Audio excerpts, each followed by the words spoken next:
Pakistan China और बांग्लादेश के साथ मिलकर इंडिया के खिलाफ एक नया अलायंस बनाने की कोशिश कर रहा है।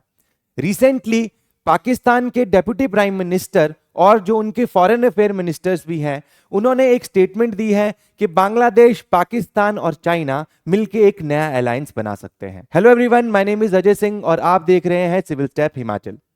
आज की वीडियो में हम इसी अलायंस की पॉसिबिलिटीज के बारे में देखेंगे कि क्या ये अलायंस बनाना पॉसिबल है या नहीं है, और पाकिस्तान क्यों इस अलायंस को पुश कर रहा है। हम यहां बात करेंगे सार्क की, जो कि ठंडे बस्ते में पड़ा हुआ है और इंडिया ने उसका ऑल्टरनेटिव बिम्स्टेक को खड़ा कर दिया है। पाकिस्तान को इस पूरे रीजन में एक्सक्लूडेड फील हो रहा है, इसीलिए वो ये नया अलायंस बनाने की कोशिश कर रहा है।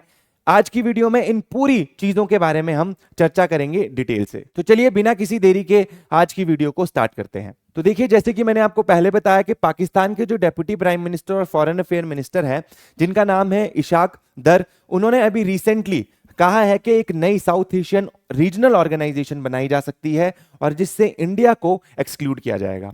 उस ऑर्गेनाइजेशन में यहां पे जो है आपके चाइना और बांग्लादेश पार्टिसिपेशन दिखा सकते हैं स्टार्टिंग में, और विद टाइम उसको एक्सपेंड किया जा सकता है। बाकी पार्टनर्स जैसे कि नेपाल, मालदीव्स, उनको भी उसमें बाद में शामिल किया जा सकता है। और बांग्लादेश का जो रिस्पॉन्स है वो भी उसके लिए काफी ज्यादा पॉजिटिव रहा है। यहां पे उन्होंने बोला है कि ये ऑर्गेनाइजेशन स्ट्रेटेजिकली पॉसिबल है, ये ऑर्गेनाइजेशन बनाई जा सकती है। अब देखिए, ये सारी चीजें स्टार्ट कहां से होती हैं? ये स्टार्ट होती है सार्क से। सार्क है आपका south Asian Association for Regional corporation, है ना, ये शॉर्ट फॉर्म इसकी सार्क है। अब देखो, यहां पे जो मेन मेंबर्स थे इस ऑर्गेनाइजेशन के, वो थे इंडिया, पाकिस्तान, बांग्लादेश, नेपाल, श्रीलंका, भूटान, मालदीव्स और अफगानिस्तान, है ना। और ये जो पूरा जो यहां पे ये जो कंट्रीज हैं, ये रिप्रेजेंट करते हैं आपके साउथ एशिया को, ठीक है। अब यहां पे क्या होता है ना कि ये जो ऑर्गेनाइजेशन है लगभग 2016 के बाद से, है ना, इनएक्टिव है। क्यों इनएक्टिव है? Because repeated terrorist attacks by Pakistan on Indian soil. तो उस वजह से इंडिया ने इस समिट को क्या कर दिया है भाई, बॉयकॉट कर दिया है ना। ये इस ऑर्गेनाइजेशन में अब पार्ट नहीं लेता है इंडिया, और बाकी जो कंट्रीज थी उन्होंने भी धीरे धीरे इससे अपना जो है वो पैर पीछे खींच लिए थे, ठीक है। चलिए, अब देखो यहां पे ये चीज है और इंडिया यहां पे मूव करता है एक नई ऑर्गेनाइजेशन पे, ठीक है। मतलब ऑब्वियसली पहले से भी ये ऑर्गेनाइजेशन बनी हुई थी, बट इंडिया ने इस ऑर्गेनाइजेशन को ज्यादा फेवर करना स्टार्ट करा सार्क के मुकाबले, और वो ऑर्गेनाइजेशन है बिम्स्टेक, ठीक है। अभी इन दोनों के बारे में, ऑर्गेनाइजेशंस के बारे में थोड़ा डिटेल में देखते हैं, बिकॉज आपके एग्जाम के पॉइंट ऑफ व्यू से भी ये चीजें इंपॉर्टेंट हो जाती हैं। अब देखो, यहां पे इन दो ऑर्गेनाइजेशन के बारे में हम देखेंगे पहले, और उसके बाद देखेंगे कि ये पूरा इशू किस तरह से इन दोनों ऑर्गेनाइजेशन से लिंक करता है, ठीक है। चलिए देखो, यहां पे जो सार्क है उसकी फुल फॉर्म हमने अभी देखी, South Asian Association for Regional corporation. और जो बिम्स्टेक है, देखो यहां पे Bay of Bengal initiative for multi sectoral technical and economic corporation. देखो, अब यहां पे क्या हुआ ना, जब ये वाली ऑर्गेनाइजेशन जो है, पाकिस्तान की वजह से इस ऑर्गेनाइजेशन की रनिंग में बहुत ज्यादा प्रॉब्लम हो रही थी, है ना। हर बार पाकिस्तान यहां पे कश्मीर का मुद्दा उठा देगा, है ना, टेररिस्ट अटैक कराता रहेगा। इसमें प्रॉपर पैरालिसिस आ चुकी थी ऑर्गेनाइजेशन में। अब देखो, ये जो रीजन है ना साउथ एशिया वाला, यहाँ पे काफी ज्यादा पॉवर्टी है, प्रॉब्लम है, ट्रेड जो है अच्छे से यहाँ पे नहीं हो पा रहा है, और उस चीज के लिए ये बॉडी यहाँ पे बनाई गई थी 1985 में। बट ये इसका जो पर्पस है वो फुलफिल नहीं कर पा रही थी because of India Pakistan tensions. तो अब इंडिया ने सोचा, देखो ट्रेड तो हमको करना ही है ना, तो क्यों ना हम इस ऑर्गेनाइजेशन को छोड़ के एक नई ऑर्गेनाइजेशन की तरफ शिफ्ट करें, जो कि है बिम्स्टेक, ठीक है। बन तो ये 1997 में गई थी, बट बाद में, है ना, इसकी जो इंपॉर्टेंस है वो और ज्यादा बढ़नी स्टार्ट हो गई। अभी देखते हैं कैसे। देखो, यहां पे ज्यादा फोकस किया जाता है बे ऑफ बंगाल वाला रीजन, और इसमें काफी कंट्रीज वही हैं जो सार्क में भी कंट्रीज थी, और ये एक प्लेटफॉर्म देता है इंडिया को कि पाकिस्तान को एक्सक्लूड कर सको, क्योंकि इस ऑर्गेनाइजेशन का मेंबर पाकिस्तान है ही नहीं। देखो, इस ऑर्गेनाइजेशन के जो मेंबर है सार्क के, वो है इंडिया, पाकिस्तान, बांग्लादेश, श्रीलंका, नेपाल, भूटान, मालदीव्स और अफगानिस्तान, ठीक है। अब यहां पे अगर आप बिम्स्टेक की बात देखोगे तो यहां पे इंडिया, बांग्लादेश, श्रीलंका, है ना, नेपाल, भूटान, म्यांमार, थाईलैंड, है ना, यहां पे दो और एक्स्ट्रा कंट्री हो गई। देखो, अफगानिस्तान भी एक्सक्लूड हो गया है और पाकिस्तान भी यहाँ पे थोड़ा एक्सक्लूड हो गया है, ठीक है। चलिए, तो यहाँ पे मेन चीज है पाकिस्तान यहाँ पे एक्सक्लूड है। अब हम क्यों ना इस ऑर्गेनाइजेशन पे ज्यादा फोकस करें, है ना, रादर देन के इस पे जहां पे एक ही चीज होते रहनी है, और वो भी क्या बात होगी कि इंडिया को किस तरीके से पीछे खींचा जाए, इंडिया की टांग कैसे खींची जाए, ठीक है। तो हमने इस ऑर्गेनाइजेशन को ज्यादा अब भाव देने स्टार्ट कर दिए हैं, और इस ऑर्गेनाइजेशन के टोटल 7 मेंबर्स है, ये भी आपको याद रखना है, और इसके 8 मेंबर्स हैं। ये कौन से एरिया पे फोकस करता है, ये फोकस करता है साउथ एशिया पे, और यहां पे जो ये ऑर्गेनाइजेशन है ये फोकस करती है बे ऑफ बंगाल रीजन पे, है ना, साउथ एशिया पे भी फोकस करती है और साउथ ईस्ट एशिया पे भी फोकस करती है।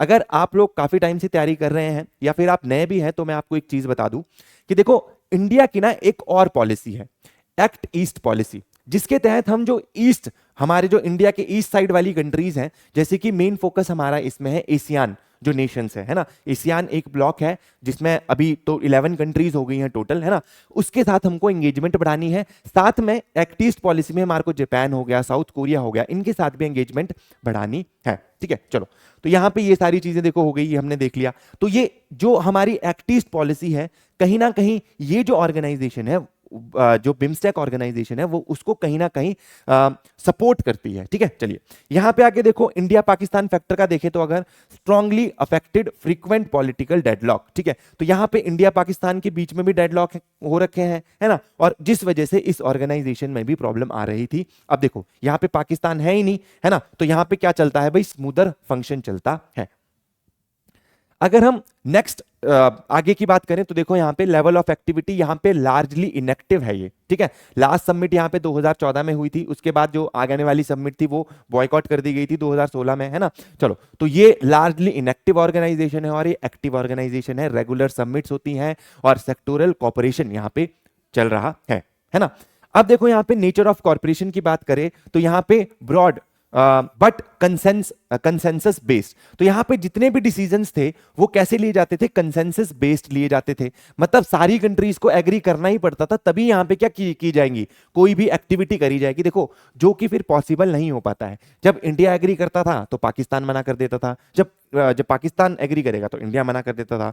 तो इस ऑर्गेनाइजेशन के डिसीजंस तो हैं वो भी थोड़े कम ही इंप्लीमेंट हुआ करते थे, है ना। अब यहां पे देखो, सेक्टर स्पेसिफिक यहां पे क्या होता है, आपका कॉर्पोरेशन होता है, और फ्लेक्सिबल यहां पे सारी चीजें हैं। नेक्स्ट अगर देखें तो देखो, trade, poverty alleviation and social development पे ये फोकस था, और इसका जो फोकस था connectivity, trade, energy, security, disaster management, इन एरियाज पे इसका ज्यादा फोकस है। बेसिकली कनेक्टिविटी, ट्रेड, इन सारी चीजों पे ज्यादा फोकस है। देखो, यहां पे जो इसकी स्ट्रेटेजिक इंपॉर्टेंस है इंडिया के लिए, वो थोड़ी लिमिटेड है, बिकॉज यहां पे पाकिस्तान है ना, और इसकी स्ट्रेटेजिक इंपॉर्टेंस ज्यादा है बिकॉज इंडिया की जो एक्ट ईस्ट पॉलिसी है, जैसे कि मैंने आपको अभी बताया, और जो नेबरहुड फर्स्ट पॉलिसी है उसके साथ भी अलाइन करता है। इसका जो सेक्रेटरीट है, हेडक्वार्टर है, वो कहां पे है, काठमांडू में है, सार्क का, और ये जो बिम्स्टेक है उसका हेडक्वार्टर है बांग्लादेश। अब देखो, पाकिस्तान बात तो कर रहा है कि ये ऑर्गेनाइजेशन बनानी है, बट इस ऑर्गेनाइजेशन को बनाने में बहुत ज्यादा चैलेंजेस हैं। तो उन्हीं चैलेंजेस के बारे में हम बात करेंगे कि क्यों ये जो नई ऑर्गेनाइजेशन बनाना चाह रहे हैं ये बनानी पॉसिबल नहीं है, ठीक है। चलिए, यहां पे देखते हैं। फर्स्ट है आपका इकोनॉमिक वायबिलिटी। देखो, India is south Asia's largest economy, है ना, साउथ एशिया की लार्जेस्ट इकोनॉमी है, excluding its market size, trade volume and investment appeal, ठीक है। अगर आप इसको एक्सक्लूड करोगे तो भाई आप ऑर्गेनाइजेशन बना ही नहीं सकते हो। Member state remain economically dependent on India for trade, transit and remittances. इसके लिए इंडिया पे क्या है, डिपेंडेंट रहेगी। फ्यूचर में नेपाल को लाने की बात कर रहे हैं, नेपाल के तो मैक्सिमम वर्कर्स यहां पे काम करते हैं, है ना, तो ये पहली चीज है। सेकंड चीज है डाइवर्जेंट नेशनल इंटरेस्ट, मतलब बांग्लादेश, श्रीलंका, नेपाल, मालदीव्स जो है वो मल्टी अलाइनमेंट परस्यू करेंगे, ना कि एक ओवर्ट जो एंटी इंडिया अलायंस है उसका मेंबर बनना करेंगे प्रेफर, ठीक है। इंटरनल, और यहां पे इन कंट्रीज में अगर इंटरनल पॉलिटिक्स में कुछ चेंजेस हो जाए ना तो इनकी फॉरेन पॉलिसी एकदम से बदल जाती है। जैसे फॉर एग्जांपल नेपाल में जब केपी ओली आते हैं तो बिल्कुल वहां पे चाइना की तरफ उनकी अलाइनमेंट रहती है, और जब दूसरी सरकार आती है तो इंडिया की तरफ अलाइनमेंट रहती है, ठीक है। श्रीलंका की आप बात कर लो, अभी हमारे श्रीलंका के साथ थोड़े अच्छे रिलेशंस स्टार्ट हुए हैं होने दोबारा से, है ना, जब से वहां पे इकोनॉमिक क्राइसिस आई है, बिकॉज वहां पे सरकार चेंज हुई है ना। बांग्लादेश में देख लो, पहले इंडिया के फेवर में थी, अब पूरे के पूरे इंडिया के अगेंस्ट फेवर में चली गई है। कल की डेट को वहां पे कोई और सरकार आती है तो वो हमारे फेवर में हो जाएंगे। तो बहुत ही ज्यादा इनकी जो इनकी फॉरेन पॉलिसी है ना, वो बहुत ज्यादा, है ना, वो करती है, वेरी करती है अगर यहां पे कोई पॉलिटिकल चेंज आता है तो।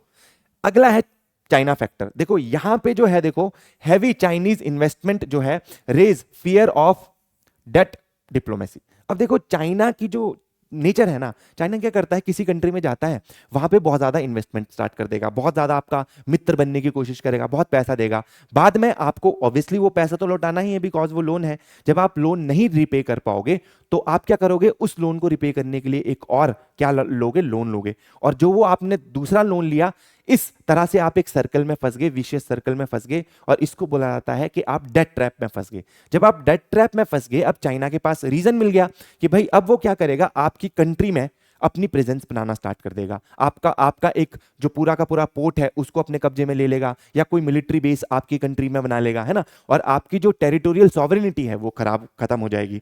तो ये भी जो बाकी कंट्रीज हैं उनको थोड़ा फियर है। नेक्स्ट अगर देखें यहां पे तो जियोपॉलिटिकल पुशबैक है अगला रीजन, जैसे कि इंडिया इसको काउंटर कर सकता है अपने जो इनिशिएटिव्स हैं, जैसे बिम्स्टेक हो गया, BBIN हो गया, इंडियन ओशन रिम एसोसिएशन हो गया। देखो यहां पे जो हमने ये इनिशिएटिव्स चलाए हैं, और भी इनिशिएटिव्स हैं, जैसे कि मैं आपको बताता हूं, इंडिया ने एक ये इनिशिएटिव चलाया है, इंडिया म्यांमार ट्राइलेटरल हाईवे, जिससे इंडिया, है ना, देखो यहां पे म्यांमार और थाईलैंड को कनेक्ट किया जा रहा है, हाईवे बनाया जा रहा है। एक यहां पे देखो बांग्लादेश, भूटान, इंडिया, नेपाल कॉरिडोर बनाया जा रहा है ना। तो कनेक्टिविटी के लिए इंडिया ऑलरेडी अच्छे स्टेप्स उठा चुका है। तो कहीं ना कहीं इंडिया यहां पे एडवांटेजियस सिचुएशन पे है ना। Perception of the block as anti India में डिटर वाइडर रीजनल पार्टिसिपेशन। तो अगर देखो हमने इतने सारे प्रोजेक्ट्स इन कंट्री के साथ चलाए हैं, और यहां पे इन कंट्रीज को अगर पता चला कि भाई ये एंटी इंडिया अलायंस है, तो कहीं ना कहीं वो इस कंट्री में मेंबरशिप करने से बचेंगे। अगला देखो यहां पे कनेक्टिविटी कंस्ट्रेंट है, geography still makes India centre for land and transit connectivity in south Asia. अभी भी इंडिया सेंटर में है। देखो इंडिया के अगर आप वेस्ट साइड में देखोगे तो आपको पाकिस्तान दिख जाएगा, ईस्ट में आपका बांग्लादेश हो गया, म्यांमार हो गया, नॉर्थ में देखोगे तो चाइना हो गया, है ना, और नेपाल हो गया, भूटान हो गया, साउथ में देखोगे श्रीलंका, मालदीव। तो देखो ये जो अभी भी जो पूरी की पूरी साउथ एशिया की डायनामिक्स है वो इंडिया की, है ना, जो लोकेशन है उस पर बहुत ज्यादा डिपेंड करती है। अगर इतनी बड़ी कंट्री है ना, और बिल्कुल सेंटर वाली कंट्री आपका मेंबर है ही नहीं, तो आप आपस में कनेक्टिविटी इंश्योर कर ही नहीं पाओगे, है ना। तो ये ऑर्गेनाइजेशन इस वजह से भी बहुत मुश्किल हो जाएगा यहां पे इनको सर्वाइव करना, है ना। देखो bypassing India increase logistic cost and reduce efficiency, तो इसकी एफिशिएंसी भी खत्म हो जाएगी। अब यहाँ पे दूसरी चीज ये है कि चाइना के यहाँ पे जो पाकिस्तान है, पाकिस्तान के नेबर्स के साथ कुछ अच्छे रिलेशंस है नहीं, इंडिया के साथ भी अच्छे नहीं है, बाकी के साथ भी इतने अच्छे नहीं है। तो इस पे बिलीव कर पाना, ट्रस्ट कर पाना बहुत ज्यादा मुश्किल है। और यहाँ पे देखो regional fragmentation, proliferation of overlapping groupings risk weakening South Asian regionalism rather than strengthening it। अब देखो यहां पे ना इतने सारे अगर आप ऑर्गेनाइजेशन बना दोगे, सार्क भी है ना, बिम्स्टेक भी है, एक और नई ऑर्गेनाइजेशन। अब देखो कोई भी ऑर्गेनाइजेशन इफेक्टिव तब होती है जब वहां पे जो जितने भी मेंबर्स हों वो एक्सक्लूसिवली उसी के मेंबर्स हों, है ना। अब यहाँ पे 4-5 ऑर्गेनाइजेशंस हैं, तो लोगों की यहाँ पे जो यहाँ पे अलग अलग कंट्रीज होंगी उनकी प्रायोरिटीज भी थोड़ी चेंज हो जाएगी, है ना। यहाँ पे क्या होगा, इसको स्ट्रेंथन करने के बजाय, साउथ एशियन रीजन को स्ट्रेंथन करने के बजाय ये क्या करेगा, इसको वीक करने का काम करेगा, ठीक है। तो ये हमने देखा कि क्यों ये जो ऑर्गेनाइजेशन है ये बनाना इतना ज्यादा पॉसिबल इनके लिए नहीं होने वाला है, ठीक है। तो आई होप आज आपको आज का लेक्चर अच्छे से समझ आया होगा, है ना। अगर आपको कोई भी डाउट है तो आप हमारे कमेंट सेक्शन में पूछ सकते हो। तो आज के लिए इतना ही करते हैं, धन्यवाद।